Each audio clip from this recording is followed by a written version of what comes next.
Hello friends, GK, GS और current affairs के इस सीरीज में जो अब आपका, चूंकि आपको पता है कि बिहार पुलिस जो डेट है एग्जाम का वो भी अब इश्यू हो चुका है, एडमिट कार्ड भी डाउनलोड होने लग गए हैं। तो अब आपको सीरियसली होने की जरूरत है बिहार पुलिस को लेकर। हम आपको बता दें फ्रेंड्स, इसमें स्टैटिक जीके, इस सीरीज के तहत हम आपको static GK, Bihar special, Hindi और करंट अफेयर से संबंधित क्वेश्चन को एमसीक्यूज के रूप में, वस्तुनिष्ठ प्रश्नों के रूप में आपको हम करवाने वाले हैं। तो फ्रेंड्स, ये क्वेश्चन की संख्या, हालांकि यहाँ पे ये क्वेश्चनों की संख्या जो रहेगी आपको बता देते हैं कि ये क्वेश्चनों की संख्या 50 रहेगी, जिसमें से static GK, Bihar special, Hindi और करंट अफेयर्स को भी इंक्लूड किया गया है। तो आप ध्यान रखेंगे फ्रेंड्स, ये टारगेट 21,391 बिहार पुलिस के लिए है। तो आप आगे के लिए तैयार रहिए, क्योंकि अब जो है वो लड़ाई अंतिम समय का है और ये सिर्फ प्रैक्टिस 1 है। आप जानते हैं कि बिहार पुलिस से रिलेटेड क्वेश्चन जो है वो एकदम हूबहू निश्चित तौर पर एग्जामिनेशन हॉल में देखने को मिलेगा। तो ये सिर्फ प्रैक्टिस को आप एक बार रिवीजन जरूर कर लीजिएगा, और अगर ऐसा आपको लगेगा कि दूसरे स्टूडेंट के लिए भी यूजफुल हो सकता है तो आप इसे शेयर जरूर कीजिएगा, और तो नए हैं यूट्यूब चैनल पर तो आप इसे सब्सक्राइब जरूर कीजिएगा। पहला क्वेश्चन है सिर्फ प्रैक्टिस 1, बिहार पुलिस का पहला क्वेश्चन है, नेताजी सुभाष चंद्र बोस, नेताजी सुभाष राष्ट्रीय खेल संस्थान कहाँ स्थित है? सही आंसर आपका होगा पटियाला में नेताजी सुभाष राष्ट्रीय खेल संस्थान स्थित है। अब जरा इससे कुछ बारीकियों को समझेंगे, इससे कुछ बारीकी जो पॉइंट्स बन सकते हैं उसको जरा समझेंगे, क्योंकि फ्रेंड्स क्वेश्चन आपको ये आए या ना आए, लेकिन एक बात को ध्यान रखेंगे कि अगर आप रिवीजन करते हैं तो रिवीजन के उपरांत जो बारीकियां होती है क्वेश्चन को समझने के लिए, वहां से आपको ज्यादातर क्वेश्चन निश्चित तौर पर पूछता है। तो आप दोनों ही चीजों को ध्यान देंगे। एक तो वस्तुनिष्ठ प्रश्न जो आप देख रहे हैं, प्रीवियस ईयर क्वेश्चन देखने का प्रयास करेंगे। अभी का समय जो है, क्योंकि अब लास्ट समय है, तो प्रीवियस ईयर क्वेश्चन ज्यादा से ज्यादा उसको बनाने का प्रयास करें, ज्यादा से ज्यादा उसको आप रिवीजन कीजिए। साथ ही उसको जो रिवीजन कर रहे हैं उसके उपरांत जो पॉइंटेड बातों को कहा गया उसको जरूर रिवीजन कीजिए और उसको ध्यान पूर्वक से सुनिए जो हम आपको बोल रहे हैं। तो नेताजी सुभाष राष्ट्रीय खेल संस्थान जो है वह पहले स्पोर्ट्स अथॉरिटी ऑफ इंडिया के नाम से एकेडमिक विंग और एशिया का सबसे बड़ा स्पोर्ट्स इंस्टीट्यूट के रूप में पटियाला में स्थापित किया गया था 7 मई 1961 ईस्वी को। इस संस्थान का नाम बदलकर नेताजी सुभाष राष्ट्रीय खेल संस्थान जनवरी 1973 ईस्वी में किया गया। तो दो बातों को ध्यान रखेंगे, इसे स्पोर्ट्स अथॉरिटी ऑफ इंडिया के नाम से स्थापित किया गया था पटियाला में 7 मई 1961 ईस्वी को। इसका नाम बदला गया 1973 ईस्वी जनवरी के महीने में, नेताजी सुभाष राष्ट्रीय खेल संस्थान कर दिया गया। क्लियर? नेक्स्ट क्वेश्चन, विकास का अर्थ है आर्थिक वृद्धि और क्या होना? तो विकास का अर्थ होता है किसी भी देश की आर्थिक वृद्धि होना, साथ ही सामाजिक परिवर्तन आ जाना। जब कभी भी आर्थिक वृद्धि होगा, किसी भी देश में आर्थिक वृद्धि होगा, तो सामाजिक परिवर्तन का आना बहुत ही लाजमी होता है। अब बाकी के ऑप्शन में देखेंगे, मुद्रा स्फीति दिया हुआ है, तो मुद्रा स्फीति यानी इन्फ्लेशन, या इसी को महंगाई भी कहा जाता है। किसी अर्थव्यवस्था में समय के साथ विभिन्न माल और सेवाओं की कीमतों, मूल्यों में होने वाली एक सामान्य बढ़ोतरी को कहा जाता है मुद्रा स्फीति। इसी को आमतौर पर महंगाई कहा जाता है, क्योंकि सेवाओं या विभिन्न प्रकार के माल जो प्रोडक्ट होते हैं, उत्पाद जो होते हैं, उसके मूल्य में सामान्य बढ़ोतरी होती है। क्लियर?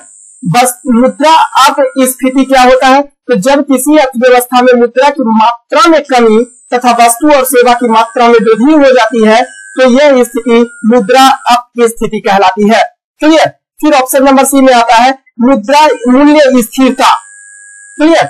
मौद्रिक और राजकोषीय नीति का एक लक्ष्य है, जिसका लक्ष्य आर्थिक गतिविधि के अस्थायी दरों का समर्थन करना, इसी को मूल्य स्थिरता कहा जाता है। यानी कि मौद्रिक और राजकोषीय नीति का ही लक्ष्य होता है कि आर्थिक गतिविधि को अस्थायी दर के रूप में बनाए रखना या उसको समर्थन करना, इसी को मूल्य स्थिरता कहा जाता है। क्लियर है?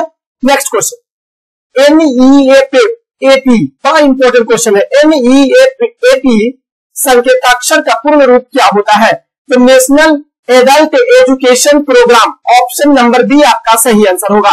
नेशनल एडल्ट एजुकेशन प्रोग्राम जो होता है NEAP का पूरा रूप होता है। अब जरा समझेंगे NEAP क्या होता है, नेशनल एडल्ट एजुकेशन प्रोग्राम। जैसे कि आप समझ रहे हैं एडल्ट एजुकेशन यानी कि प्रौढ़ शिक्षा से यह संबंधित है। तो 15 से लेकर 35 वर्ष आयु वर्ग के वयस्कों के बीच निरक्षरता को दूर करने के लिए, उसे खत्म करने के लिए 2 अक्टूबर 1978 ईस्वी को राष्ट्रीय वयस्क शिक्षा कार्यक्रम, जिसका नाम NEAP national adult education programme के नाम से शुरू किया गया था। क्लियर, 2 अक्टूबर 1978 ईस्वी को इसे शुरू किया गया था। नेक्स्ट क्वेश्चन है, सौर प्रणाली के ग्रहों को उसके आकार के आधार पर निम्नलिखित में से कौन सा क्रम सही होगा? तो सौर प्रणाली के आकार के आधार पर अगर हम देखते हैं, आकार के आधार पर बढ़ते हुए क्रम में, तो सबसे छोटा ग्रह जो आता है वो है बुध, जो दिया गया ऑप्शन में है। ऑप्शन बाई ऑप्शन चलेंगे तो बुध, पृथ्वी, बृहस्पति और शनि के रूप में स्थापित किया गया है। क्लियर, जो आपका स्थापित किया गया वो बुध, पृथ्वी, बृहस्पति और शनि के रूप में। अच्छा, ये भी नहीं आएगा, शनि पहले आएगा और बृहस्पति बाद में जाएगा। क्लियर, तो आपको क्रम के अनुसार आ जाएगा, बुध है सबसे छोटा, उसके बाद दिया गया ऑप्शन में है पृथ्वी, उसके बाद यहां पे शनि आ जाएगा। पहले स्थान पे बुध, दूसरे स्थान पर पृथ्वी, तीसरे स्थान पर शनि और चौथे स्थान पर बृहस्पति आ जाएगा। ऑप्शन नंबर सी सही होगा। अब आरोही क्रम में, क्योंकि उसके क्षेत्रफल के दृष्टिकोण से करा, आकार के दृष्टिकोण से करा, तो सबसे छोटा ग्रह होता है बुध, क्योंकि पहले तो प्लूटो था जब 9 ग्रह था, तो वर्तमान समय में ब्रह्मांड में 8 ही ग्रह, प्लूटो को 12वां ग्रह के रूप में शामिल कर दिया गया है। अब उसे ग्रह की श्रेणी से हटा दिया गया है। क्लियर, तो बुध है सबसे छोटा, दूसरा है मंगल, तीसरा शुक्र, चौथा पृथ्वी है, उसके बाद नेपच्यून, उसके बाद यूरेनस, उसके बाद शनि और सबसे बड़ा ग्रह जो है वो बृहस्पति ग्रह का है। क्लियर, लेकिन दूरी के अनुसार सूर्य से ग्रहों के दूरी के अनुसार अगर यदि देखा जाए तो सबसे पहले स्थान पर आता है बुध, दूसरे स्थान पर आता है शुक्र, तीसरे स्थान पर पृथ्वी, चौथे स्थान पर मंगल, पांचवें स्थान पर बृहस्पति, उसके बाद शनि, उसके बाद नेपच्यून और तब यानी अरुण और तब Varun. Clear, next question, Koraput निम्नलिखित में से किस उद्योग से संबंधित है? तो कोरापट जो है वो उड़ीसा का एक क्षेत्र है जो वायुयान उद्योग के लिए जाना जाता है। उड़ीसा में Koraput Hindustan aeronautics limited HAL के इंजन डिवीजन के रूप में प्रसिद्ध है। और भी ध्यान रखेंगे तो कोरापुट जो उड़ीसा में ही स्थित है, यहाँ कोरापुट जिले में, उड़ीसा के कोरापुट जिले में पंचपटमाली डिपो है जो कि बॉक्साइट डिपो के रूप में प्रसिद्ध है। यानी कि कोरापुट में, उड़ीसा के कोरापुट में बॉक्साइट का उत्पादन सर्वाधिक होता है, तो ये भी एक उद्योग के रूप में स्थापित है, सुप्रसिद्ध है। क्लियर, नेक्स्ट क्वेश्चन, निम्न राज्य समूहों में कौन सा समूह सबसे बड़ा चाय का उत्पादन करता है? तो ध्यान देंगे, चाय के उत्पादन में अगर कोई सबसे बड़ा राज्य है तो वो है असम राज्य, दूसरे स्थान पर पश्चिम बंगाल और तीसरे स्थान पर कर्नाटक आता है। क्लियर, भारत में उत्पादित पूरी चाय जो है, भारत में जितना भी चाय का उत्पादन होता है उसका लगभग 52% यानी एक आधिपत्य कह सकते हैं, अकेले 652.9 मिलियन किलोग्राम जो है वो असम राज्य से आता है। इस क्रम में दूसरे स्थान पर पश्चिम बंगाल को और तीसरे स्थान कर्नाटक का आ जाता है। तो सही आंसर जो होगा पश्चिम बंगाल, असम और कर्नाटक। हालांकि ये क्रम में नहीं दिया हुआ है, सबसे ज्यादा असम में आता है, दूसरा पश्चिम बंगाल और तीसरा कर्नाटक राज्य। Clear, next question, Mohini Attam नृत्य कला कहाँ विकसित हुई थी? तो मोहिनी अट्टम जो है वो केरल की प्रसिद्ध नृत्य कला है। यह भगवान विष्णु का नृत्य रूप के रूप में नृत्य कला किया जाता है। भरत मुनि के द्वारा नाट्य शास्त्र में इस मोहिनी अट्टम की चर्चा मिलती है। थोड़ा सा यहाँ पर लिख लेंगे, नहीं लिखा हुआ तो इसको जरा लिखिएगा। मोहिनी अट्टम जो है वो भरत मुनि के नाट्य शास्त्र में मोहिनी अट्टम की चर्चा मिलती है और इसका उद्गम जो है वो केरल राज्य में माना जाता है। यह मोहिनी अट्टम जो है वो भगवान विष्णु का नृत्य रूप है। क्लियर, नृत्य रूप है। नेक्स्ट क्वेश्चन है, दंत क्षय का कारण क्या बनता है? तो जीवाणु, बैक्टीरिया जनित संक्रमण जो होता है उसके द्वारा ही दंत संक्रमण हो जाता है, दांत में क्षय हो जाता है, दांत का सड़ना शुरू हो जाता है। जब कभी भी मुंह में pH मान 5.5 से नीचे गिर जाता है तो दांतों का क्षय होना शुरू हो जाता है। या मुंह में विद्यमान बैक्टीरिया के कारण ऐसा होता है। बैक्टीरिया एसिड को चीनी और खाद्य कणों के क्षरण द्वारा उत्पन्न करते हैं जो खाने के बाद मुंह में रह जाता है। एसिड दांतों के एनामिन को प्रभावित कर देता है और धीरे धीरे दांत जो होता है वो सड़ना शुरू हो जाता है। इसी को दंत क्षय कहा जाता है, जिसका पूरी तरीका से करता धरता जो होता है वो बैक्टीरिया का काम होता है। नेक्स्ट क्वेश्चन है, इनमें से कौन सा रोग मच्छरों से होने वाला रोग नहीं है? एक एक क्वेश्चन के बारीकी से समझेंगे। यहाँ पे हिंदी भी आपको मिलेगा, करंट अफेयर्स भी मिलेगा और बिहार स्पेशल जीके भी आपको यहाँ से मिलेगा। तो काफी इंपॉर्टेंट हो जाता है आगामी एग्जाम के, बिहार पुलिस के एग्जाम के लिए खूब इंपॉर्टेंट है। फुल्ली तरीका से उसी पर एकदम फोकस्ड ये से प्रैक्टिस है, तो आपको इसको पूरा रिवीजन करने का प्रयास कीजिएगा।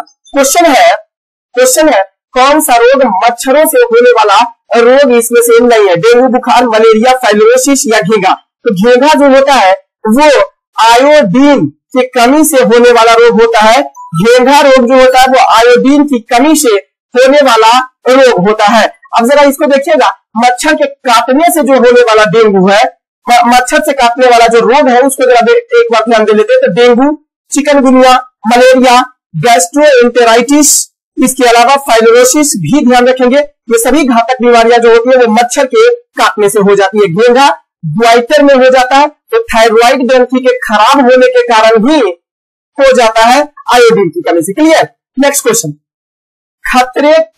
संतरे किसके प्रबल स्रोत होते हैं? तो संतरे जो होते हैं वो विटामिन के प्रबल स्रोत होते हैं, खासकर के विटामिन सी के प्रबल स्रोत के रूप में संतरा को जाना जाता है। या विटामिन और खनिज के अच्छे स्रोत होते हैं, विशेष रूप से विटामिन सी के, थायमीन के, विटामिन B1 थायमीन होता है, फोलेट के और potassium, fibre, vitamin B, vitamin A, calcium और पोटेशियम के भी संतरा जो होते हैं वो अच्छे स्रोत माने जाते हैं, लेकिन मुख्य स्रोत विटामिन सी होता है। विटामिन सी के लिए ये जाना जाता है। क्लियर? संतरे का वैज्ञानिक नाम की बात करेंगे तो साइट्रस एक्स साइनेंसिस होता है।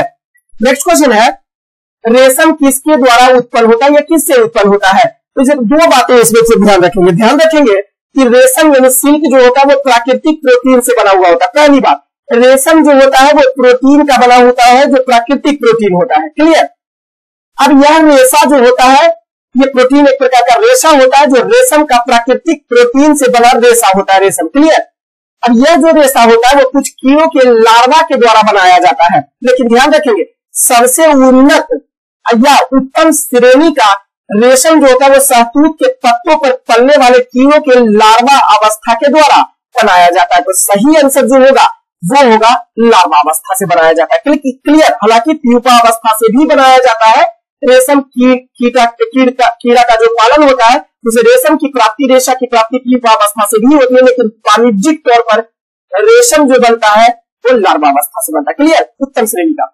जीवाणुओं को रोम जैसी संरचना होती है। जीवाणुओं में एक रोम जैसी संरचना पाई जाती है ऊपरी भागों पर, उसे फ्लैजिला के नाम से जाना जाता है। फ्लैजिला उसे कहा जाता है, इसी को हिंदी में कशाभिका के नाम से भी जाना जाता है।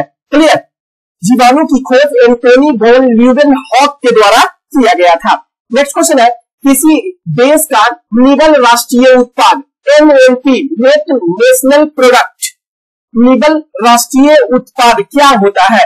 तो नेट नेशनल प्रोडक्ट को निकालने के लिए हम GDP ग्रॉस डोमेस्टिक प्रोडक्ट में मूल्य ह्रास को अगर हम घटा देंगे तो हमें ज्ञात होता है NNP। GDP में मूल्य ह्रास को घटा देने के उपरांत जो बचता है वह NNP नेट नेशनल प्रोडक्ट कहलाता है। तो सही आंसर जो आपका जाएगा वो सकल राष्ट्रीय उत्पाद में मूल्य ह्रास भत्ता को घटा दिया जाने पर हमें NNP की प्राप्ति होती है। जरा इसको समझिएगा, सकल राष्ट्रीय उत्पाद यानी GNP जो होता है, यहाँ पे मिस्टेक हुआ है, GNP सकल राष्ट्रीय उत्पाद होता है, GNP सकल राष्ट्रीय उत्पाद। क्लियर? सकल राष्ट्रीय उत्पाद GNP। तो GNP क्या होता है? यह एक निश्चित समय अवधि के दौरान किसी देश या अन्य राज्य व्यवस्था के उत्पादन के कारकों द्वारा उत्पादित सभी अंतिम वस्तुओं और सेवाओं का कुल बाजार मूल्य जो अपने देश में होता है, केवल अपने ही देश में, मूल्य ह्रास को उसी में से मूल्य ह्रास को घटा दिया जाएगा तो शुद्ध राष्ट्रीय उत्पाद यानी नेट नेशनल प्रोडक्ट निकल जाता है। क्लियर? नेक्स्ट क्वेश्चन, जब लोकसभा रद्द कर दी जाए तब अध्यक्ष का पद कब रद्द कर दिया जाएगा? पहली बात तो ये, पहले शब्द आया है लोकसभा। लोकसभा की चर्चा भारतीय संविधान के अनुच्छेद 81 में किया गया है। क्लियर? अनुच्छेद 81 में लोकसभा के गठन की चर्चा किया गया है। अब ध्यान देंगे, लोकसभा अगर रद्द कर दिया जाता है तब अध्यक्ष का पद जो होता है रद्द तब तक नहीं होता है जब तक कि नए लोकसभा के अध्यक्ष जो है वो चुन नहीं लिए जाते हैं। ठीक है, तो लोकसभा की पहली बैठक, जब लोकसभा की पहली बैठक होती है उसी पहली बैठक में लोकसभा अध्यक्ष को चुना जाता है। सभी सदस्यों में से एक व्यक्ति को लोकसभा सदस्य अध्यक्ष के रूप में चुना जाता है जिसे स्पीकर कहा जाता है। क्लियर, जिसकी चर्चा भारतीय संविधान के अनुच्छेद 93 में किया गया है। क्लियर, अध्यक्ष पद की चर्चा जो है वो अनुच्छेद 93 में किया गया है। क्लियर है। अब जरा समझिएगा, तो जब यह नया अध्यक्ष बन जाता है और अपना पद ग्रहण कर लेता है लोकसभा की, तो नए लोकसभा की प्रथम बैठक में जब नया अध्यक्ष अपना पद ग्रहण कर लेता है तब लोकसभा जो है वह उसके पूर्व अध्यक्ष जो है उसके पद को रद्द कर दिया जाता है, खाली कर दिया जाता है, उन्हें अपने पद से हटना पड़ जाता है। क्लियर है, तो सही आंसर ऑप्शन नंबर सी हो जाएगा, लोकसभा की प्रथम बैठक के भी। दर्द निवारक दवाएं कहलाती है, क्या कहलाती है दर्द निवारक दवाएं? एनाल्जेसिक। एनाल्जेसिक का मतलब होता है दर्द निवारक दवा। अब देखेंगे, इसी को हिंदी में कहेंगे एनाल्जेसिक को पीड़ा नाशक। वे दवाओं का ये दवाओं का एक वर्ग होता है, ग्रुप होता है जो दर्द को दूर करने के लिए उपयोग किया जाता है। इन्हें दर्द निवारक या दर्द निवारक के रूप में जाना जाता है। एस्पिरिन जो होता है, आइबुप्रोफेन और पैरासीटामोल, ये सभी जो होते हैं वो पीड़ानाशक यानी एंटी एनाल्जेसिक के रूप में इस्तेमाल किया जाता है। क्लियर। नेक्स्ट क्वेश्चन है, स्थायी चुंबक के लिए सर्वाधिक उपयुक्त धातु कौन सा होता है? तो इस्पात। इस्पात जो होता है वो मिश्रण होता है लोहा, निकेल और क्रोमियम। लोहा, निकेल और क्रोमियम का मिश्र धातु होता है इस्पात, स्टेनलेस स्टील। और इसका उत्पादन, इसी का प्रयोग जो होता है वो अस्थायी चुंबक बनाने के रूप में किया जाता है। क्लियर। नेक्स्ट क्वेश्चन है, द्रव्य का अनुभार अगर बढ़ा दिया जाए या बढ़ जाए तो इसके श्यानता पर क्या प्रभाव पड़ेगा? श्यानता का मान बढ़ जाता है, क्योंकि आप जानते हैं कि जिस द्रव्य का डेंसिटी जितना ज्यादा होगा उसका घनत्व, उसका श्यानता यानी विस्कोसिटी जो होगा वो उतना ही ज्यादा होगा। ध्यान रखेंगे, श्यानता जो होता है वो अवरोधक का काम करता है। श्यानता का काम होता है अवरोधित करना, मतलब जिस भी द्रव्य का श्यानता का मान अधिक होगा वह ज्यादा क्षेत्रफल को ग्रहण नहीं करेगा, अवरोध उत्पन्न करेगा उसको फैलने में। क्लियर। और जिस द्रव्य का श्यानता का मान जितना कम होगा वह उतना ही ज्यादा दूर तक फैलेगा। क्लियर। तो द्रव्य का अनुभार बढ़ जाएगा जिसके कारण से श्यानता के मान में वृद्धि हो जाएगी। होता क्या है कि गैस की श्यानता के लिए आणविक आघूर्ण स्थानांतरण जिम्मेवार होता है। तापमान में जब वृद्धि के साथ अनुगतिज ऊर्जा में वृद्धि के कारण तेजी से कंपन करने लगते हैं जिससे आणविक आघूर्ण स्थानांतरण में वृद्धि हो जाती है। इस प्रकार तापमान में वृद्धि के साथ आणविक आघूर्ण स्थानांतरण बढ़ता है और इसलिए किसी भी द्रव्य का अनुभार जो होता है वो बढ़ जाता है। नेक्स्ट क्वेश्चन है, संविधान के किस संशोधन के द्वारा भारत के नागरिकों के मूल कर्तव्य को संविधान में शामिल किया गया था? भारत के नागरिकों के मूल कर्तव्य, आप देखेंगे एक बात ध्यान रखेंगे कि भारतीय संविधान में इस मूल कर्तव्य की चर्चा जो है हमारे मूल संविधान में नहीं थी। मूल कर्तव्य की चर्चा मूल संविधान में नहीं थी। मूल कर्तव्य की चर्चा तो थी कहां, कब ऐड किया गया? इसे 42वां संवैधानिक संशोधन 1976 ईस्वी के द्वारा स्वर्ण सिंह समिति की अनुशंसा के सिफारिश के आधार पर 10 मूल कर्तव्य को भारतीय संविधान में जोड़ा गया। लेकिन वर्तमान समय में ध्यान रखेंगे, वर्तमान समय में मूल कर्तव्यों की संख्या वर्तमान समय में मूल कर्तव्यों की संख्या कितनी है? 11 है, जिसमें से 11वें मूल कर्तव्य जो है उसे 86वें संवैधानिक संशोधन 2002 के तहत भारतीय संविधान में जोड़ा गया। क्लियर है, जिसमें माता पिता या अभिभावक का यह मूल कर्तव्य बना दिया गया कि अपने बच्चे को वह राज्य सरकार के अंतर्गत दिए जाने वाले शिक्षा को प्रोवाइड करवाने के लिए खुद जिम्मेवार होंगे। क्लियर। 36वां संवैधानिक संशोधन जो हुआ था वो 1975 ईस्वी में हुआ था, जिसके तहत सिक्किम को 22वें राज्य के रूप में भारतीय राज्य के रूप में भारत में शामिल किया गया था। क्लियर? 1975 ईस्वी में 36वां संवैधानिक संशोधन हुआ, सिक्किम को 22वें राज्य का दर्जा दिया गया था। 52वां संवैधानिक संशोधन 1985 ईस्वी में हुआ था, 52वां संवैधानिक संशोधन, और इसके तहत 10वें अनुसूची को भारतीय संविधान में ऐड किया गया। 44वां संवैधानिक संशोधन, जिसमें मुख्य बातें हैं, 44वां संवैधानिक संशोधन की मुख्य बातें हैं कि संपत्ति के अधिकार को, वैसे 44वां संवैधानिक संशोधन में एक ही नहीं कई संवैधानिक, तो 44वां संवैधानिक संशोधन के तहत कब किया गया? 1978 ईस्वी में किया गया, और संपत्ति के अधिकार को मौलिक अधिकार की श्रेणी से हटा दिया गया और इसे कानूनी अधिकार बना दिया गया। कानूनी अधिकार के तहत अनुच्छेद 300 के क्रम में ऐड कर दिया गया। क्लियर है? नेक्स्ट क्वेश्चन, दूसरा कर्नाटक युद्ध किनके बीच लड़ा गया था? दूसरा कर्नाटक युद्ध की बात करता है तो पहले देखेंगे कर्नाटक युद्ध। पहला कर्नाटक युद्ध 1746 ईस्वी से लेकर 1748 ईस्वी के बीच लड़ा गया था, और यह ऑस्ट्रिया के उत्तराधिकारी युद्ध से प्रभावित था, जो एलासापन की संधि के तहत 1748 ईस्वी में समाप्त हो गया। पहला कर्नाटक युद्ध, क्लियर? यह ऑस्ट्रिया के उत्तराधिकारी युद्ध से प्रभावित था। दूसरा कर्नाटक युद्ध जो हुआ वो 1749 से लेकर 1754 ईस्वी के बीच लड़ा गया था। इसमें रॉबर्ट क्लाइव के नेतृत्व में ब्रिटिश शक्ति ने एक साल बाद प्रथम कर्नाटक युद्ध समाप्ति के एक साल के बाद ही उत्तराधिकारी हेतु फ्रांसीसी समर्थित दावेदारी को पराजित कर दिया। अंततः फ्रांसीसियों को ब्रिटिशों के साथ पांडिचेरी की संधि करनी पड़ी। अतः दूसरा कर्नाटक युद्ध समाप्त हुआ पांडिचेरी की संधि के तहत 1754 ईस्वी में। यह युद्ध टुकड़े की महत्वाकांक्षा पर आधारित थी। क्लियर? तो फ्रांसीसी एवं अंग्रेज के बीच द्वितीय कर्नाटक युद्ध हुआ था। तीसरा कर्नाटक युद्ध जो हुआ 1756 से लेकर 1763 ईस्वी के बीच युद्ध हुआ था। यह मुख्य रूप से यूरोप में चल रहे सप्तवर्षीय युद्ध से प्रभावित था, जो फ्रांस और अंग्रेज के बीच हुआ था। यह युद्ध पेरिस की संधि के तहत 1763 ईस्वी में समाप्त हो गया। क्लियर? नेक्स्ट क्वेश्चन, एक लड़की झूले में बैठकर झूला झूल रही है। यदि लड़की एकाएक खड़ी हो जाती है तो दोलन काल पर क्या प्रभाव पड़ेगा? अगर लड़की एकाएक खड़ी हो जाती है तो दोलन काल जो होगा वो कम हो जाएगा। काल, दोलन की बात नहीं कर रहा, दोलन काल की बात कर रहा है। तो दोलन का समय जो होगा वो कम होगा और झूला जल्दी जल्दी से झूलने लग जाएगा। क्लियर? झूला जल्दी जल्दी से झूलने लग जाएगा। नेक्स्ट क्वेश्चन है, लैंड ऑफ मॉर्निंग कॉम यानी कि सुबह के शांति का देश किसे कहा जाता है? तो दक्षिण कोरिया को सुबह के शांति का देश कहा जाता है। जरा ध्यान देंगे, उगते हुए सूरज का देश जापान को कहा जाता है, मध्य रात्रि का देश नॉर्वे को कहा जाता है, डूबते सूरज का देश ब्रिटेन को कहा जाता है। क्लियर?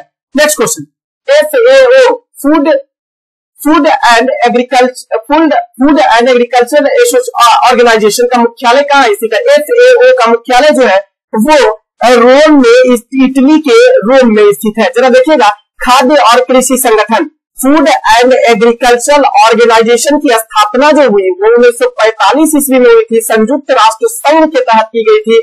यह संयुक्त राष्ट्र संघ की एक विशेष एजेंसी है। यह संयुक्त राष्ट्र खाद्य सहायता संगठन में से एक है जो इटली के रोम में स्थित है। इसके अलावा विश्व खाद्य कार्यक्रम और कृषि विकास के लिए अंतरराष्ट्रीय कोष IFAD भी इसमें शामिल है। ध्यान देंगे, प्रत्येक वर्ष विश्व में 16 अक्टूबर को विश्व खाद्य दिवस मनाया जाता है। नेक्स्ट मंथ में मनाया जाएगा 16 अक्टूबर के दिन। क्लियर?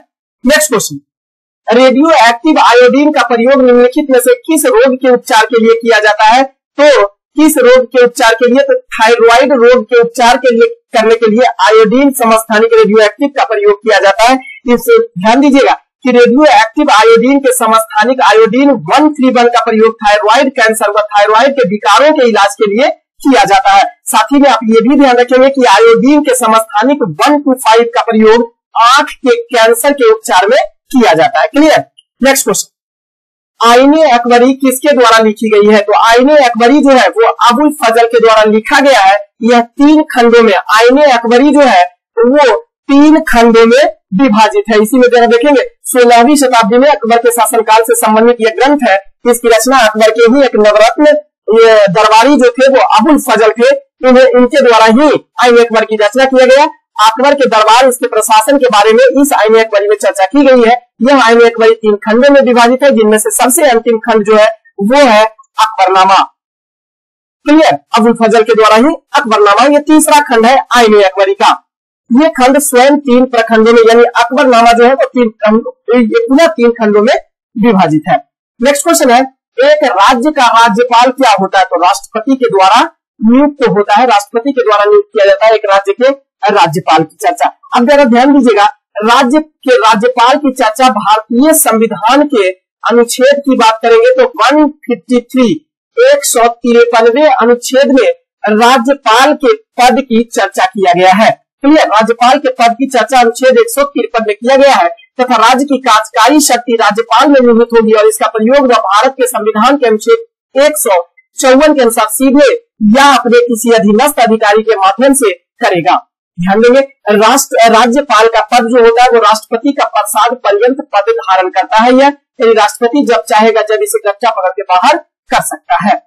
अतः यह एक प्रसाद पर्यंत पद होता है, लेकिन साधारणतः जाना जाता है 5 साल का यह होता है इनका पद। क्लियर, नेक्स्ट ध्यान रखिए, प्रसाद पर्यंत पद है, जनरली इसे 5 वर्ष का माना जाता है। नासिक अवस्थित है किस नदी के तट पर? तो गोदावरी नदी का उद्गम स्थल महाराष्ट्र के नासिक जिले के त्र्यंबक श्रेणी से होकर गुजरता है। इसका उद्गम होता है गोदावरी नदी का, तो नासिक शहर महाराष्ट्र का जो है वो गोदावरी नदी के तट पर स्थित है। ध्यान देंगे, कृष्णा नदी के किनारे कौन सा शहर? विजयवाड़ा है, आंध्र प्रदेश का विजयवाड़ा कृष्णा नदी के तट पर।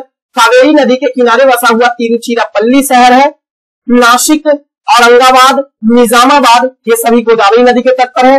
नर्मदा नदी के तट पर स्थित जो शहर है वो जबलपुर है। डिंडोरी, नरसिंहपुर, हरदा, मानधाता, बड़वानी, ओंकारेश्वर, बरवाहा, महेश्वर, मंडला, भरूच, राजपीपला, सिनोर बड़ोदरा जिला जो होता है, डभोई जो बड़ोदरा जिला में ही पड़ता है, करजन जो बड़ोदरा जिला में ही पड़ता है, धर्मपुर ये सभी नर्मदा नदी के तट पर स्थित है। नेक्स्ट क्वेश्चन है, सही जोड़े का मिलान करना है। एक तरफ दिया हुआ है विभिन्न प्रकार के वादक और उससे संबंधित जो यंत्र बजाते हैं। हरिप्रसाद चौरसिया शहनाई बजाते हैं, नहीं। बिस्मिल्लाह खां शहनाई बजाते हैं, तो ये तो गलत हो जाएगा। विलायत खां वायलिन बजाते हैं, नहीं। विलायत खां सितार बजाते हैं। ध्यान देंगे, सरल रानी बांसुरी, गलत बात है। पंडित रविशंकर सितार बजाते हैं, बिल्कुल सही है। ऑप्शन नंबर जो चला जाएगा वो डी चला जाएगा। शहनाई वादक में जरा ध्यान दीजिएगा, बिस्मिल्लाह खां, दयाशंकर जगन्नाथ, अली अहमद हुसैन खां ये सभी शहनाई बजाते हैं।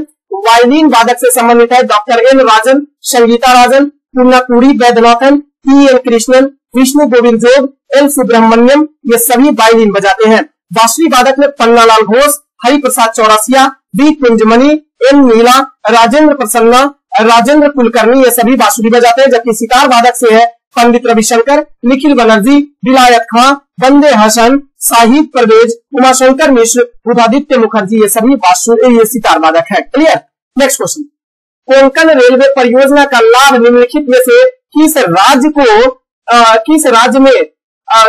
को नहीं मिलता है? कोंकण परियोजना का लाभ कोंकण रेलवे परियोजना है जिसका निर्माण जो है वो शुरू हुआ था, जिसका निर्माण 1990 ईस्वी में शुरू किया गया था। कोंकण रेलवे परियोजना भारतीय रेलवे के द्वारा 19 जुलाई 1990 ईस्वी में शुरुआत किया गया था।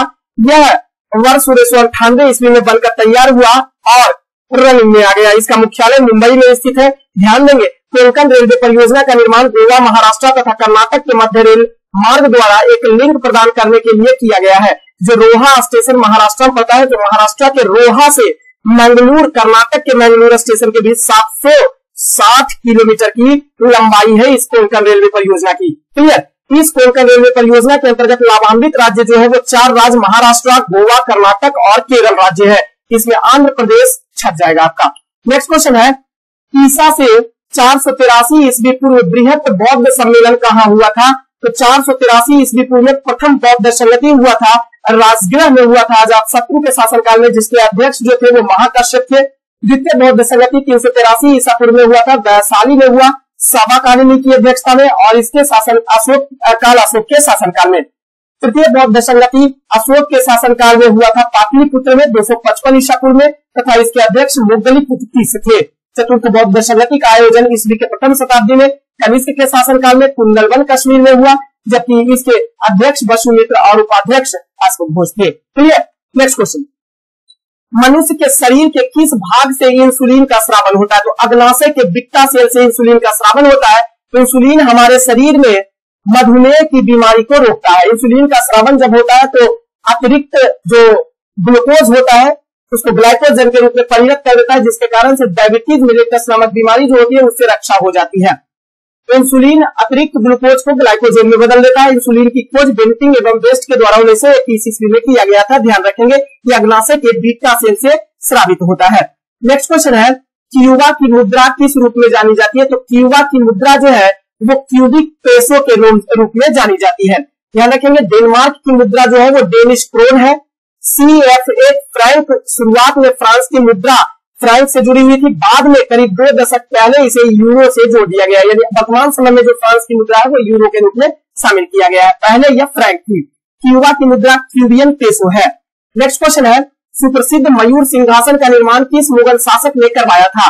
सुप्रसिद्ध मुगल मयूर सिंहासन का निर्माण शाहजहां के द्वारा करवाया गया था। ध्यान रखेंगे, शाहजहां ने 17वीं शताब्दी में ये मयूर सिंहासन का निर्माण किया था तथा इसे दिल्ली के लाल किले में दीवान-ए-खास में स्थित रखा गया था।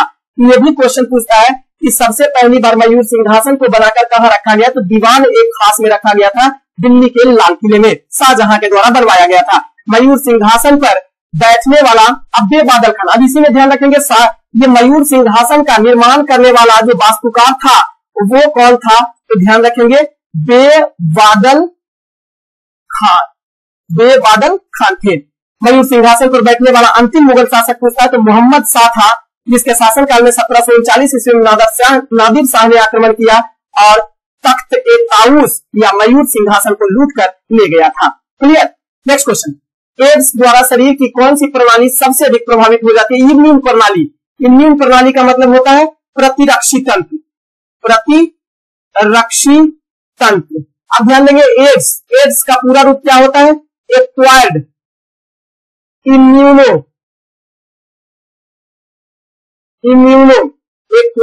Immunodeficiency syndrome. Acquired immunodeficiency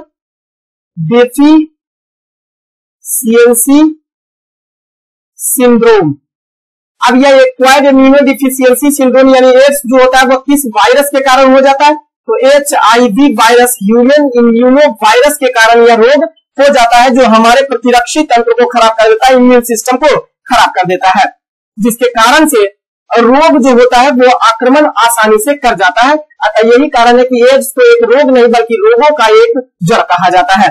Africa का कौन सा भाग हॉर्न ऑफ अफ्रीका का हिस्सा इसमें से नहीं है? तो अफ्रीका का हॉर्न ऑफ अफ्रीका जिसे कहा जाता है गिरी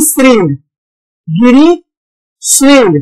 तो अफ्रीका का गिरी श्रिंग जो है उसके अंतर्गत इथियोपिया, सोमालिया और जिबूती को शामिल किया जाता है। इसके अंतर्गत इरिट्रिया जो देश है उसको शामिल नहीं किया जाता है। क्लियर।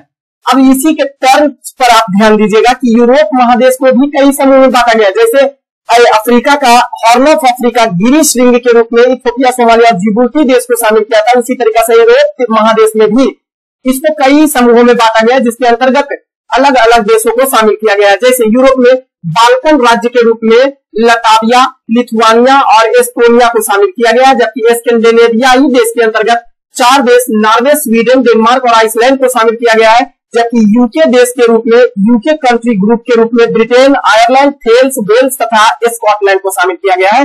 बहुत बार क्वेश्चन पूछता है, आप ध्यान रखेंगे। नेक्स्ट क्वेश्चन है, ग्लोब पर भारत की स्थिति उत्तरी अक्षांश में के बीच कहां स्थित है? तो 8 डिग्री 4 मिनट से लेकर 37 डिग्री 6 मिनट के बीच स्थित है उत्तरी अक्षांश में भारत की स्थिति। लेकिन देशांतरीय विस्तार भी ध्यान देंगे तो ध्यान दीजिएगा, 68 डिग्री 7 मिनट से लेकर 97 डिग्री 25 मिनट पूर्वी देशांतर के बीच भारत स्थित है। नेक्स्ट क्वेश्चन है, असंगत पर्यायवाची युग्म का चयन कीजिए। हिंदी असंगत पर्यायवाची युग्म का चयन कीजिए। ध्यान दीजिएगा, त्योहार का जलसा होता है, बिल्कुल सही है, त्योहार मतलब जलसा होता है। पर्यायवाची इसका है, समानार्थी शब्द है, पर्यायवाची मतलब समानार्थी शब्द। तो त्योहार मतलब जलसा। एकांत का मतलब सुना, अकेला स्थान, एकांत स्थान, सुना स्थान। अंगराज का देवदारू, बिल्कुल सही है। अंगराज का देवदारू जो हो जाएगा, अंगराज का मतलब होता है कर्ण, सूर्य पुत्र, लेकिन देवदारू जो है इसका नहीं होता, मदद का हो जाता है। उपकार एक पर्यायवाची शब्द, बिल्कुल सही है। अब जरा इसमें ध्यान दीजिएगा, अंगराज के पर्यायवाची शब्द में कौन कौन आ जाता है? तो कर्ण आता है, सूत पुत्र आता है, सूर्य पुत्र आता है, राधेय आता है, कौनते, ये सभी अंगराज के पर्यायवाची शब्द है। जबकि देवदारू के पर्यायवाची शब्द मंदार, पारिजात, कल्पद्रुम, कल्पतरु, देववृक्ष और सुरद्रुम, ये सभी देवदारू के पर्यायवाची शब्द है। ध्यान देंगे, खूब क्वेश्चन पूछता है ये शब्द हिंदी में, खास करके ध्यान रखेंगे। 10 में 10 लाने का प्रयास करेंगे, क्योंकि इसमें पर्यायवाची शब्द, विपरार्थक शब्द, समास से आपका क्वेश्चन, संधि से आपका क्वेश्चन रहेगा। तो यही 3, 4, 5 टॉपिक होते हैं हिंदी में जिससे सवाल रहते हैं 10 क्वेश्चन में, तो आपको ध्यान रखना होगा। नेक्स्ट क्वेश्चन है, इनमें से कौन सा अभियुक्त का विलोम शब्द होगा? अभियुक्त, अब जरा इसमें ध्यान दीजिएगा, अभियुक्त का अर्थ होता है आक्रांत, संलग्न, क्लियर, जो गतिविधि में संलग्न है उसको अभियुक्त कहा जाएगा। जिस पर अभियुक्त पर मुकदमा चलता है तो आक्रांत होगा, संलग्न होगा, इसका समानार्थी शब्द पर्यायवाची शब्द, और इसका विलोम जो होगा वो होगा अभियोगी, मतलब फरियादी, अभियोगी मतलब फरियादी, क्लियर। गरल का मतलब होता है हलाहल, जहर, विष, और इसका विलोम होता है अमृत। ऐहिक का अर्थ होता है सांसारिक, ऐहिक सांसारिक, इसका मतलब होता है, इसका पर्यायवाची शब्द ऐहिक का सांसारिक, लौकिक, दुनियावी, दुनियादारी, जबकि इसका विलोम हो जाएगा पारलौकिक, क्लियर। आनंद का अर्थ होता है हर्ष, आमोद, प्रसन्नता, उल्लास, खुशी, ये सभी होता है आनंद का मतलब, और इसका विपरार्थक शब्द विलोम हो जाएगा शोक, क्लियर। तो सही आंसर आपका हो जाएगा अभियुक्त का अभियोगी।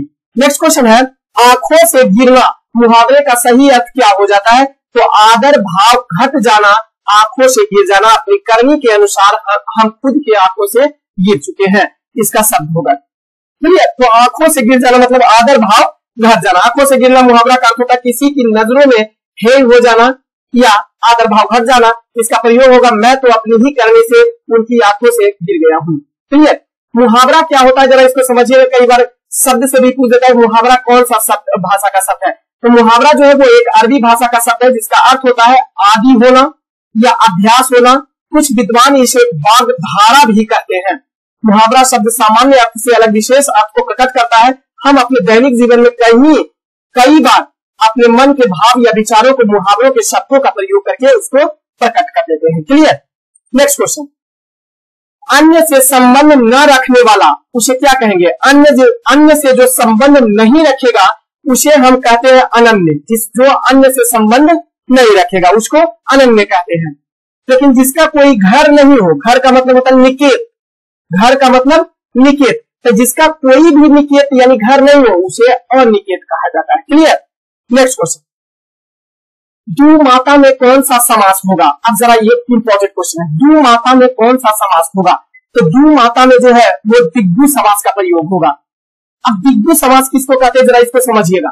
दिग्गु समास यदि किसी सामरिक पद में, यदि किसी सामासिक पद में प्रथम पद संख्यावाचक आ जाए, संख्या, दू माता मतलब दो माता संख्यावाचक है, तो संख्यावाचक शब्द आ जाए एवं द्वितीय पद संज्ञा शब्द हो, द्वितीय पद जो है वो संज्ञा शब्द। अब इसी को दू माता का संधि विच्छेद कीजिए, दू माता, दू का मतलब दो और माता एक क्या है? संज्ञा है। तो संज्ञा शब्द आ जाए, दूसरा पद जो है वो संज्ञा शब्द आ जाए तथा समस्त पद समूह का बोध करवा दे। अब इन दोनों पदों के मिलने के बाद समस्त पद बन जाता है दू माता, क्लियर। तो एक समूह का बोध करवाए तो उसे दिग्गु समास कहते हैं। दिग्गु समास का समास विग्रह करते समय दोनों पदों को लिखकर अंत में का समूह या का समाहार लिखा जाता है, क्लियर। जैसे त्रिलोक दिग्गु समास के अंतर्गत, उदाहरण में त्रिलोक तीनों लोकों का समाहार, नवरात्र नवरात्रियों का समूह, अठन्नी 8 आनों का समूह, दुसूती मतलब 2 सूतों का समूह, ये सभी दिग्गु समास होता है, क्लियर। तत्पुरुष समास किसको कहेंगे? ऑप्शन नंबर ए में दिया हुआ है, जिसमें प्रथम पद गौण एवं उत्तर पद की प्रधानता हो। प्रथम पद का कोई महत्व नहीं है, लेकिन उत्तर पद जो बाद का पद है उसकी प्रधानता हो जाती है। वह समास करते वक्त बीच की विभक्ति कारक चिन्ह जो होता है, जो का, तो, से, के लिए, से, का, के, की, में, पर आदि, ये सभी जो कारक चिन्ह है वो सभी लोप हो जाते हैं। जैसे मूर्तिकार, मूर्तिकार तत्पुरुष में मूर्तिकार, पहला पद गौण मतलब कोई महत्व नहीं, दूसरा पद जो होगा वो होगा प्रधान। मूर्तिकार मतलब मूर्ति को बनाने वाला, तो को जो इसमें है वह लुप्त हो गया है कारक चिन्ह, तो मूर्तिकार हो गया। क्लियर। कालजयी, काल पर विजय प्राप्त करने वाला, कालजयी। राजद्रोही, राजा से द्रोह करने वाला, धोखा देने वाला, तत्पुरुष समास में आएगा। आत्मघाती, आत्मघाती माने खुद का घात करने वाला, आत्मघाती।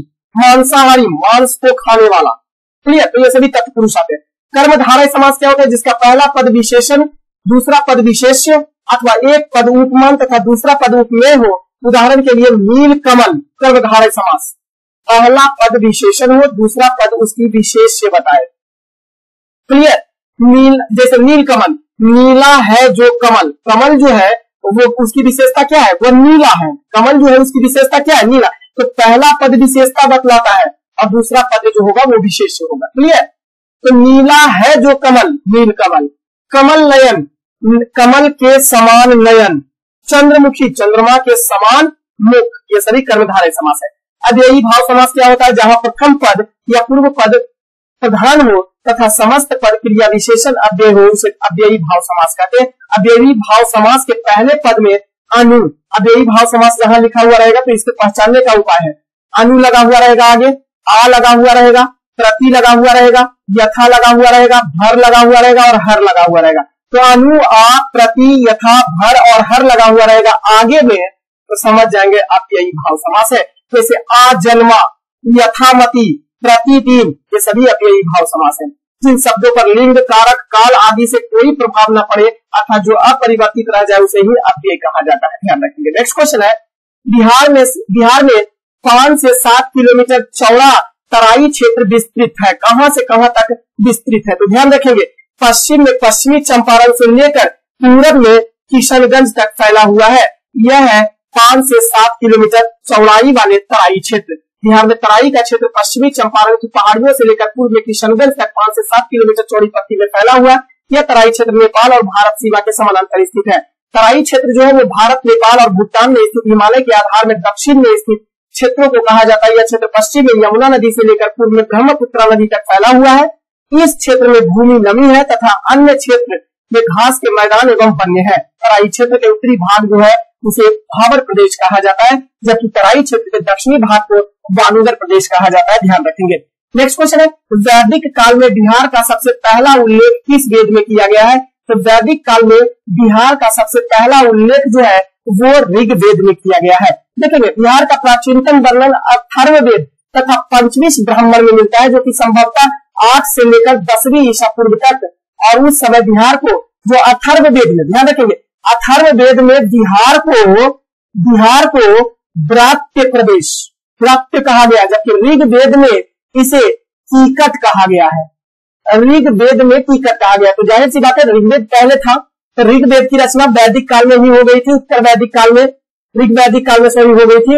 और बाद में जो उत्तर वैदिक काल या बाद का वैदिक काल आया उसमें हुआ था अथर्ववेद की रचना। तो ऋग्वेद में बिहार को कीकट या बिहार के वासियों को कीकट की संज्ञा दी गई है। क्लियर। और भी देखेंगे तो वाल्मीकि रामायण में बिहार को मलद और करुणा शब्द संभवतः बक्सर के क्षेत्र से इंडिकेट किया गया है बिहार को, जबकि वायु पुराण में गया के बारे में चर्चा किया गया है और गया को असुरों के राज के रूप में वायु पुराण में चर्चा की गई है। क्लियर। नेक्स्ट क्वेश्चन, निम्नलिखित में से किस योजना में बिहार में जिला औद्योगिक केंद्र BIC प्राथमिक कार्यान्वयन एजेंसी है? किस योजना के तहत? तो प्रधानमंत्री रोजगार सृजन योजना के तहत बिहार में क्या विभिन्न राज्यों में है? क्लियर। जिला औद्योगिक केंद्र DIC की स्थापना किया गया है। क्लियर। जिला औद्योगिक केंद्र क्या है? तो जिला औद्योगिक कार्यक्रम जो है वो 1978 ईस्वी में केंद्र सरकार के द्वारा एक विशेष क्षेत्र में छोटे, लघु, कुटीर और ग्रामीण उद्योग को बढ़ावा देने के लिए केंद्र बिंदु प्रदान करने और सभी आवश्यक सेवाओं और सुविधाओं को उपलब्ध कराने के उद्देश्य से शुरू किया गया था जिला उद्योग केंद्र DIC की स्थापना किया गया था। क्लियर। केंद्रीय क्षेत्र की योजना होने के नाते यह केंद्र द्वारा 100% वित्त पोषित है और राज्य को इसे स्थापित करने की आवश्यकता नहीं होती है। जिला उद्योग केंद्र के तहत योजनाएं जो आते हैं उसके अंतर्गत प्रधानमंत्री रोजगार गारंटी कार्यक्रम, जिला उद्योग केंद्र ऋण योजना, बीज धन योजना, जिला पुरस्कार योजना तथा उद्यमिता विकास प्रशिक्षण कार्यक्रम। ध्यान रखेंगे, प्रधानमंत्री रोजगार गारंटी कार्यक्रम सूक्ष्म लघु और मध्यम मंत्रालय MSME के तहत केंद्रीय प्रायोजित योजना के रूप में 2008 में इसकी शुरुआत किया गया था। क्लियर है। नेक्स्ट क्वेश्चन, निम्नलिखित में से बिहार पुनर्गठन अधिनियम 2000 की किस धारा में झारखंड के गठन का उल्लेख मिलता है? तो धारा 3 में झारखंड राज्य के गठन का उल्लेख मिलता है बिहार पुनर्गठन अधिनियम 2000 के अंतर्गत। बिहार पुनर्गठन अधिनियम 2000 के प्रमुख धाराएं और उसके प्रावधान क्या है, जरा इस पर ध्यान दीजिएगा। तो धारा 1 में लघु शीर्षक की चर्चा है, धारा 2 में परिभाषाएं दी गई है, धारा 3 में झारखंड राज्य के गठन की चर्चा है, धारा 4 में बिहार राज्य और उसके प्रादेशिक संभाग की चर्चा है, यानी जिलाओं और उसके प्रखंडों की चर्चा किया गया है। धारा 5 के अंतर्गत संविधान की पहली अनुसूची का संशोधन मिलता है। धारा 6 के अंतर्गत राज्य सरकार की बचत शक्ति का उल्लेख है। धारा 7 के अंतर्गत संविधान की चौथी अनुसूची का संशोधन किया गया है। धारा 8 के अंतर्गत वर्तमान सदस्यों का आवंटन किया गया है। धारा 9 के तहत लोकसभा प्रतिनिधित्व की चर्चा है और धारा 10 के अंतर्गत संसदीय और विधानसभा निर्वाचित क्षेत्रों का परिशीलन किया गया है। सभी धाराओं को ध्यान रखेंगे। नेक्स्ट क्वेश्चन है, जनगणना 2011 के अनुसार बिहार के निम्नलिखित में से किस जिले की जनसंख्या जो है वो 50 लाख से अधिक है? तो ध्यान रखेंगे, पटना जिले की जनसंख्या जो है वो 50 लाख से अधिक है। बिहार में 2 जिले ऐसे हैं, पटना और दूसरा पूर्वी चंपारण। इन दोनों ही जिले की आबादी 50 लाख से अधिक है, जबकि बिहार के केवल 3 जिले अरवल, शिवहर और शेखपुरा की आबादी जो है वो 10 लाख से कम है। ये भी दोनों बात ध्यान रखेंगे। 2 जिला पटना और पूर्वी चंपारण 50 लाख से अधिक आबादी वाला जिला, जबकि 10 लाख से भी कम आबादी वाला 3 जिला अरवल, शिवहर और शेखपुरा जिला। क्लियर। 2011 की जनगणना के अनुसार बिहार की कुल जनसंख्या जो है वो 10,40,99,452 है, जिसमें से पुरुष की जनसंख्या 5,42,78,157 अर्थात 52.14% है और महिला जनसंख्या बिहार में 4,98,21,295 है, जो प्रतिशत के रूप में 47.86% है कुल जनसंख्या का। क्लियर। बिहार की ग्रामीण आबादी की बात करेंगे तो 9,23,42,436 है और शहरी आबादी 1,17,58,016 है। बिहार का कुल बाल जनसंख्या 0 से लेकर 6 वर्ष का 1,91,33,964 है, जो भारत में बाल जनसंख्या के मामले में दूसरे स्थान पर यह राज्य है। क्लियर। नेक्स्ट क्वेश्चन, निम्नलिखित में से कौन सा मंत्रालय सितंबर 2023 तक GEM पोर्टल पर शीर्ष खरीदारी के रूप में अग्रणी स्थान को प्राप्त किया है? वो है कोयला मंत्रालय के द्वारा हुआ है। कोयला मंत्रालय ने 14 सितंबर तक सरकारी मार्केट प्लेस के माध्यम से 23,798 करोड़ रुपए की वस्तु और सेवाओं की खरीद की है। इस आधार पर कोयला मंत्रालय ने वित्त वर्ष 2023-24 के लिए अपने वार्षिक लक्ष्य जो कि 21,325 करोड़ रुपए थी, उसको दूसरी तिमाही में ही पार कर लिया है। कोयला मंत्रालय जो है वह GEM अर्थात सरकारी गवर्नमेंटल मार्केट प्लेस के माध्यम से 23,798 करोड़ की वस्तुओं और सेवाओं की खरीद करने के साथ ही यह सबसे शीर्ष खरीदारी कर्ता के रूप में अग्रणी स्थान प्राप्त करता है। नेक्स्ट क्वेश्चन है, निम्नलिखित में से हाल ही में किस शहर में गजेंद्र शेखावत ने संयुक्त रूप से सितंबर 2023 में स्वच्छता ही सेवा 2023 अभियान को शुरू किया है? बहुत इंपॉर्टेंट है, जयपुर में, राजस्थान के जयपुर में इसकी शुरुआत किया गया है।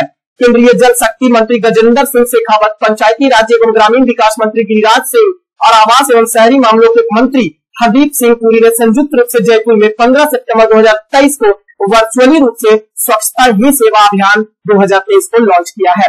नेक्स्ट क्वेश्चन है, निम्नलिखित में से हाल ही में किस एयरलाइन ने सितंबर 2023 में 16 हवाई अड्डों पर प्रोजेक्ट अभिनंदन शुरू किया है? एयर इंडिया के द्वारा प्रोजेक्ट अभिनंदन की शुरुआत जो है वो 16 हवाई अड्डों पर किया गया है एयर इंडिया के द्वारा। भारत की प्रमुख एयरलाइनों में से एक एयर इंडिया ने प्रोजेक्ट अभिनंदन की शुरुआत की है, जिसका उद्देश्य क्या है? तो यात्रियों को व्यक्तिगत और परेशानी मुक्त अनुभव प्रदान करना, विशेष रूप से सामान के मुद्दों के प्रबंधन और छूटी हुई उड़ानों से निपटने में किया जाएगा। अब यह जो प्रोजेक्ट अभिनंदन है, इस पहल के तहत एयर इंडिया ने यात्रियों को जमीनी सहायता और समर्थन प्रदान करने के लिए देश भर के 16 प्रमुख हवाई अड्डों पर विशेष रूप से प्रशिक्षित सेवा आश्वासन अधिकारी SAO को तैनात किया है। क्लियर। नेक्स्ट क्वेश्चन, निम्नलिखित में से किस इस्पात विनिर्माण संगठन की ने यूके सरकार के साथ 500 मिलियन पाउंड के समझौते पर हस्ताक्षर किया है? वो है टाटा स्टील के द्वारा हस्ताक्षर किया गया है। 500 मिलियन पाउंड के समझौते पर हस्ताक्षर किया गया है। क्लियर। नेक्स्ट क्वेश्चन, हाल ही में किस दिन विश्व ओजोन दिवस मनाया गया है? तो विश्व ओजोन दिवस प्रत्येक वर्ष 16 सितंबर को मनाया जाता है। ऐसा इसलिए क्योंकि 16 सितंबर 1987 ईस्वी का वह दिन जो कनाडा के मॉन्ट्रियल प्रोटोकॉल में एक संधि हुआ था, विश्व ओजोन के विश्व के विभिन्न देशों द्वारा हस्ताक्षर किया गया था। किस लिए? तो जो ओजोन परत में क्षरण हो रहा है उसको रोकने के लिए उसके ट्रीटी समझौते पर हस्ताक्षर किया गया था कनाडा के मॉन्ट्रियल शहर में। अतः इसे मॉन्ट्रियल प्रोटोकॉल भी कहा जाता है। विश्व ओजोन दिवस मनाने की शुरुआत जो है वो संयुक्त राष्ट्र महासभा के द्वारा 1994 ईस्वी से किया जा रहा है। विश्व ओजोन दिवस 2023 का विषय वस्तु क्या है, थीम क्या है? तो ये भी ध्यान रखेंगे, Montreal protocol fixing the ozone layer and reducing climate change होता है। क्लियर। तो ये 50 क्वेश्चन का सीरीज इसका आपको कैसा लगा जरूर बताइएगा, रिवीजन पूरा कीजिएगा। और हाँ, जो से प्रैक्टिस आपको बीपीएससी के लिए चल रहा है 50 क्वेश्चन का सीरीज, आपको अन्य बिहार के स्टेट के लेवल के एग्जाम के लिए चल रहा है, उसको भी देखेंगे। बहुत बहुत धन्यवाद।